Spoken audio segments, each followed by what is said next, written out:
بحب البحر جدا بس بخاف منه قوي. انا حاسس ان انا قاعد مع اتنين. انا بكره الناس اغبياء. هاي فايف برنامج عادي جدا زيه زي اي برنامج. لو كنتي مادة دراسية تحبي تكوني ايه؟ ماث، بحبها قوي وانا في المدرسه، كنت شاطره فيها. بس انتي اللي هتبقي المادة دي فهتخلي الناس تفكري وكده. ما انا هبقى صعبه وحلوه، فاهم؟ جامد، اجابة جامدة. حصلت معاكي انك عرفتي حد دايما بيسال اشتريتي ده بكام، بتاخدي كام؟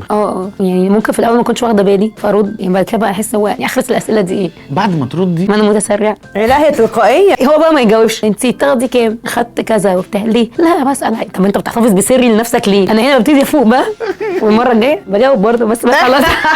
الله جامدة اهو. ايه اكتر نوع نقاش ما بتحبيش تدخلي فيه؟ النقاش مع شخص ما بيسمعش او غبي، انا بكره الناس اغبياء. ولو سالتك على موضوع معين النقاش فيه اصلا فرهضه مع اي حد. السياسي يعني كل حد بيهبد في حاجات مش فاهمها فمش عارف اصلا يتناقش في البوينت اللي هو بيتكلم فيها، فبيتناقش بحاجات حافظها من حد تاني، انا بفهمه حاجات هو اصلا مش فاهمها فمش راضي يسمع عشان هو ما عندوش حاجه يفهمها، فاهم حاجه؟ ايوه.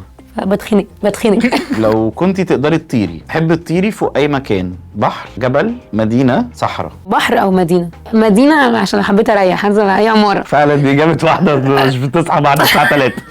البحر بقى عشان بحب اتفرج على البحر، عشان كده سالتك هقع ولا لا. انا بعرف اعوم كويس جدا بس انا وبحب البحر جدا بس بخاف منه قوي، فخاف اقع في نصه كده. انا حاسس ان انا قاعد مع اتنين والله العظيم. بس انا متفهمه والله. انت ما بتخافش من البحر؟ انا عندي سبب يخليني اخاف من البحر. ايه؟ انا ما بعرفش اعوم. لا ما تهزرش. انا كنت هغرق 2 مدربين سباحه.